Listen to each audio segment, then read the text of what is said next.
Sejak merdeka 1945 sampai saat ini, kebanyakan kursi Presiden Republik Indonesia didominasi oleh politisi berdarah Jawa. Sampai saat ini nih, sudah ada 7 Presiden Republik Indonesia, 6 diantaranya berdarah Jawa.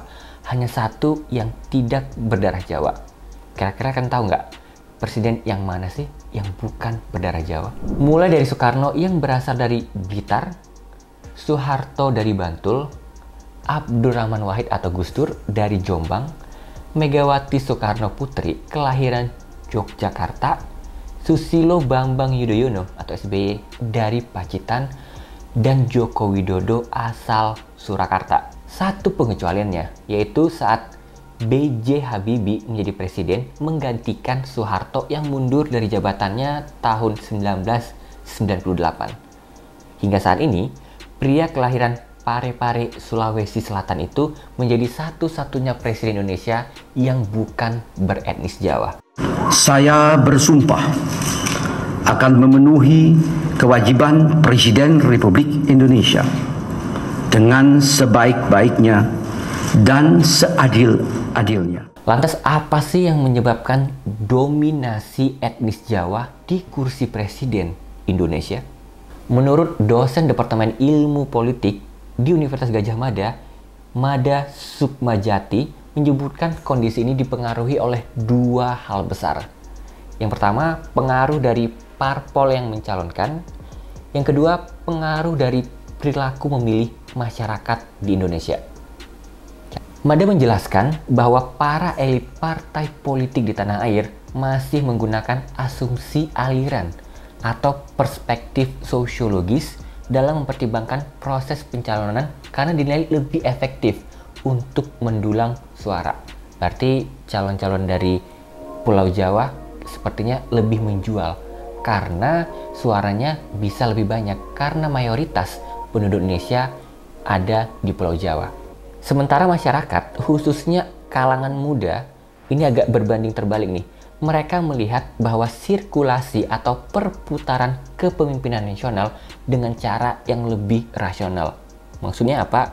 Kayaknya mau latar belakang seperti apa, etnis dari mana, mereka kurang peduli. Tapi yang mereka lebih pedulikan adalah bibit, bebet, bobot. Udah ngapain aja sih nih calon pemimpin, dan nanti mau ngapain dan bisa apa nanti ke depannya. Anak-anak muda ini tidak lagi mendasarkan pilihan mereka pada hal-hal yang bersifat sosiologis, seperti asal atau etnis seorang calon pemimpin. Sayangnya nih, perilaku masyarakat akhirnya dipaksakan untuk menggunakan perspektif yang sama dengan partai politik, yaitu sudut pandang sosiologis. Melihat fakta kontestasi politik atau sistem politik kita saat ini, Mada berpendapat terjadi kesenjangan atau gap nih antara partai politik sebagai penghasil calon pemimpin dengan masyarakat sebagai pemilik suara. Berarti ada ketidakcocokan nih antara apa yang diinginkan oleh partai politik dengan apa yang diinginkan oleh masyarakat sesungguhnya. Padahal menurut Mada, para calon pemimpin yang asalnya dari luar Pulau Jawa atau yang bukan beretnis Jawa juga memiliki potensi yang sama besarnya untuk berada di jajaran eksekutif negara, contohnya kursi kepresidenan. Hanya saja proses kaderisasi calon politik yang berasal dari luar Pulau Jawa atau dari daerah belum berjalan optimal. Ini salah satu tantangannya nih.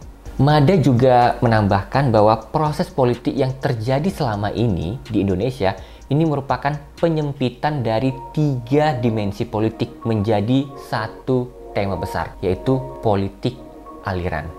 Berasal dari mana nih calon kaderisasinya? Tadi kita dari UGM dan sekarang kita beralih ke UI. Nah, menurut Direktur Pusat Kajian Politik Universitas Indonesia, Aditya Perdana, punya pendapat lain nih. Presiden Indonesia yang hampir selalu beretnis Jawa, menurut Adit, disebabkan dominasi pemegang suara yang berada di pulau terpadat di Indonesia, yaitu Pulau Jawa. Hasilnya, jumlah penduduk yang amat besar ini di Pulau Jawa harus diwakili sosok seorang pemimpin dari Jawa. Nah, faktanya gak bisa dipungkiri bahwa sebagian besar pemilih yang ada di Indonesia itu ada di Pulau Jawa.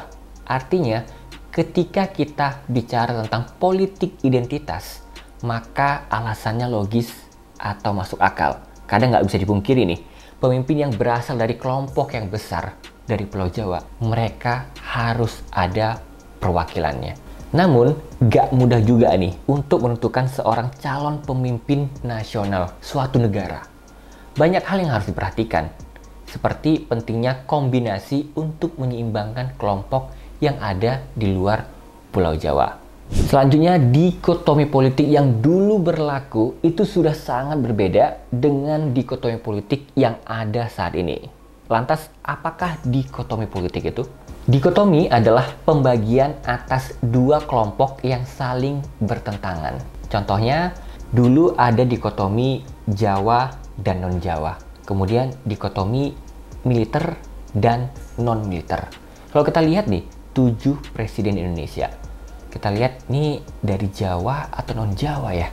Kemudian backgroundnya, dia orangnya dari militer atau bukan ya. Nah, inilah yang dimaksud dengan dikotomi politik. Dan ini sudah banyak berubah. Karena sekarang pilihannya banyak yang setuju. Oke, militer oke, nggak militer oke. Yang suku Jawa oke, yang nggak suku Jawa juga oke sih. Hal inilah yang menyebabkan masyarakat saat ini nih lebih berpihak pada sosok-sosok yang lebih memiliki prestasi, kontribusi, dan menonjol di daerahnya. Bukan lagi berdasarkan Jawakah, anggota militerkah, atau yang lainnya. Inilah yang disebut dengan pilihan yang rasional. Berbeda ya dengan yang diharapkan partai politik tadi. Itu disebut dengan pilihan yang bersifat sosiologis. Sayangnya, sosok-sosok yang diharapkan masyarakat belum terlihat sepenuhnya diakomodir atau menjadi fokus dari partai politik saat ini. Sehingga masih terjadi gap antara politik dengan masyarakat.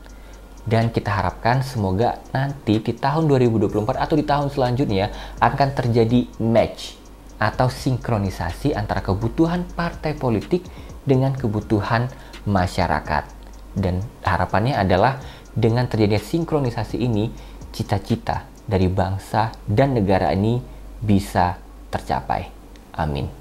Siapapun presidennya, dari manapun etnisnya, semoga bisa menjadi pemimpin yang membawa Indonesia menjadi negara yang lebih maju. Indonesia yang Pancasila, Indonesia yang Bhinneka Tunggal Ika.